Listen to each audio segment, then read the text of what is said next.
Hi everyone, welcome back to my channel. If you're new here, my name is Romani. And if you're also new here, then you don't know, but I am a yoga instructor, but I'm not just any yoga instructor. I truly use my platform to educate Black and brown women about wellness and reclaiming wellness and being their best and most highest selves. I personally started practicing yoga in 2017 when my mental health was not the best. I was really battling myself and I needed something to keep me grounded. And so I turned to yoga and I have never looked back. Now, I did not expect to become a yoga instructor. I never wanted to become a yoga instructor because it always felt too heavy. I knew the emotional release that I was experiencing in my classes. And honestly, I was not ready to facilitate that for other people. And I knew that I would have to do a lot of work on myself to be in this position. But clearly life had other plans because I have done the work and I am constantly doing the work to improve myself and help other Black and brown women improve themselves. Next week, I will be turning 27. And when I think back on the trajectory of my 20s,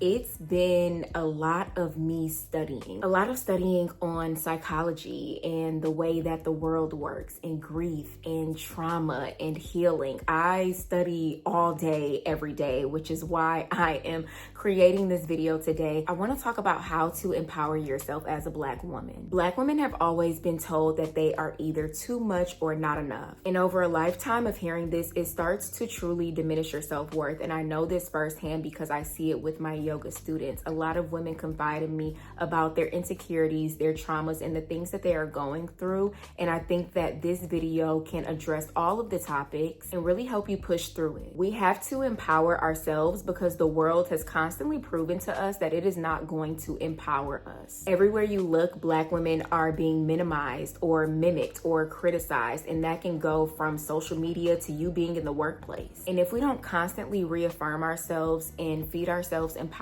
we are going to subconsciously absorb disempowerment.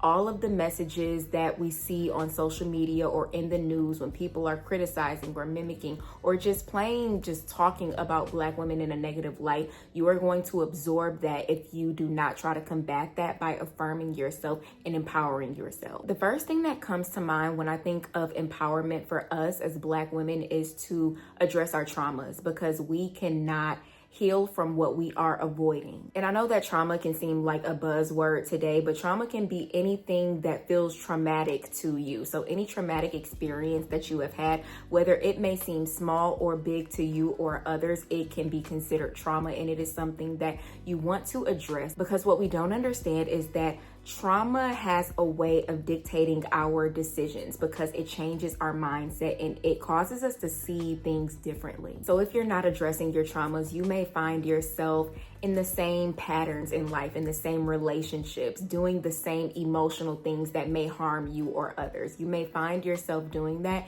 if you don't identify what is the root cause. And there are a lot of ways to address your traumas. I don't want you to think that there is only one way to empowerment in this lifetime. Now, I hear a lot of people talk about therapy. I've done therapy a few years ago. I need to start going back, but I really am an advocate for therapy because it was really good for me to talk to a non-biased party about the things that I was experiencing in my daily life and just in my head. And it was good to hear that I wasn't wrong. Not like she just agreed with me. When people are maybe gaslighting me in my personal life, it was good to hear her, not good, I don't really have the language for that right now, but it was affirming to hear her say, or it was validating, that's the word. It was validating to hear her say, no, Romani, what they did to you was wrong. And I was just like, yes, what they did to me was wrong. But she would also tell me, you shouldn't have done that. You shouldn't have said that. You could have done that better. So it was really good for me to go to therapy. But if therapy is not something that seems accessible to you right now for whatever reason, whether it's finances, scheduling, I love journaling. I have been talking about journaling on my YouTube channel probably since I started my channel because I have been journaling for at least the past 8 years. And journaling truly changed my life, because when I was able to write down what was in my head, I was able to overcome negative patterns that I didn't even know that I had. And everybody who knows me personally always laughs because I have a gang of journals. Literally from the whole 8 years that I've been journaling, I have all my journals, and everybody's like, oh my God, aren't you gonna throw those away? Why would I throw those away?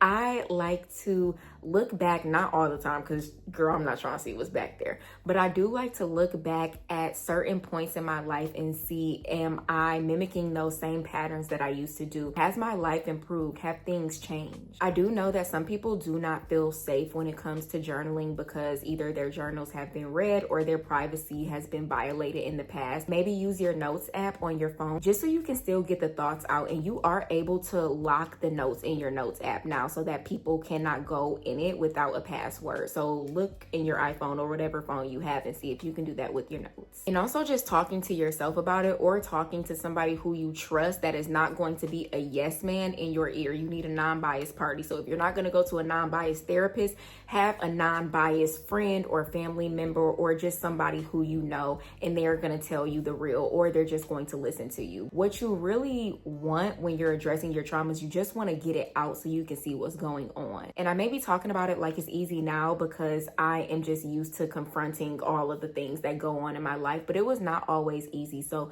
just take baby steps with yourself. Something else that has been so helpful for me when it comes to empowering myself is reading. Reading has expanded my mind like no other. If you know, you know. I stay posting my books on Instagram, and people can't wait to see what I'm reading for the month, and they be wanting me to rate the books and everything. Like, everybody knows I am an avid reader. On a monthly basis, I'm reading anywhere from 2 to 4 books, and I know that that may sound like a lot, but I'm reading different genres. So in the morning, I have a spiritual book. In the afternoon, I have like a fiction book. And then at night, I might do another fiction book, or I might do like a Black empowerment book. Like right now, I'm reading Huey P. Newton's autobiography, and he was the founder of the Black Panthers. So good. I might read like something like that. And then at night, I might read a finance book. So I have a lot of books over a lot of different genres. I feel like there is a huge war on reading and literacy and education in general. So I'm always a big advocate for reading. But I tell you to read to empower yourself, because reading is going to expand your imagination. Even when it comes to fiction books, I see people talk about how you should only read self-help books. Fiction books have changed my life, specifically Kennedy Ryan and Tia Williams books. I really enjoy those books, especially Kennedy Ryan, because the way that her characters are able to go through situations, it kind of mimics real, or it definitely does mimic real life. And you can see yourself in the character's shoes, and it allows you to either process trauma or figure out what you would do in that situation. So like conflict resolution skills. So reading these fiction books can allow you to change your perspective, and it can allow you to practice empathy while also processing your emotions. So I'm going to link some of my books down below, or I'll link my Amazon bookstore down below. But even as I just mentioned, I'm reading Huey P. Newton's autobiography. Reading his autobiography, I thought I knew so much, but then when you read, you realize you don't really know what you thought you knew. His book is really reshaping how I thought about race and identity, and even the Black Panther movement and the Jim Crow era. It is really just changing a lot for me. Well, not like changing, but just expanding. If you're a person who's like, I am not trying to read, I really encourage you to read things that you actually like. If you don't want to read an autobiography or a finance book, don't read that. Like I said, read fiction, and read good fiction. I'm telling you, Kennedy Ryan books, chef's kiss. Another way to empower yourself is to stop settling and stop shrinking and stop trying to be who you used to be. Stop trying to fit into spaces that no longer can hold you. Stop trying to fit into spaces that you've outgrown. And I'm not even just saying this in a romantic sense, even though as Black women, we have to be so diligent about who we choose as romantic partners, because the world is constantly telling us to settle in every area of life, especially romance. But I'm also talking about your friendships, your career, your personal life, your health life. Stop settling in all of those areas and stop accepting the bare minimum. And that's also why I talked about reading before, because it expands your mind beyond your current environment. and it allows you to see what is possible. You may be settling for the bare minimum in relationships and friendships, but when you read a book and you see how a character is being loved or she's being cherished by friends, you might say, this space that I'm currently in is no longer for me. Let me empower myself and move on to the next chapter. And lastly, we can empower ourselves by loving who we see in the mirror. Now, I'm not saying that you're never going to have insecurities. We all have things that we would like to change, but if those things can change, then change them. There is no sense in sitting in a body that you don't feel comfortable or confident in. And my best friend always laughs because if she tells me something that she may not like, I'm like, fix it. Just fix it, because you can. You are not limited. And when I say fix it, I'm not talking about surgery or anything like that. I know that that is a big go-to today. I'm not against it. I'm not for it. It is what it is. You do what you want to do. But when I'm talking about fixing or changing things, my mind immediately always goes to weight loss, just because personal trainer, yoga instructor, and I've always been on a weight loss journey. But when I felt unconfident in my body, I wasn't like, I hate myself. I was like, no, I love myself. Let me start working out. Let me start eating healthy. Let me start empowering myself. And when I empowered myself, I'm now empowering others. So if you don't like something, change it intentionally, but do not beat yourself up. You have to constantly affirm yourself and tell yourself how beautiful and how valuable you truly are, so that you can start to believe it. Because like I said at the beginning, if you do not affirm yourself, the world is going to tell you exactly who you are, and they continue to tell us exactly who we are, and we believe them, and we can't keep believing them. Now, if you need some affirmations to speak to yourself every day, I am going to link my ebook down below. Now, this is not just any ebook. It is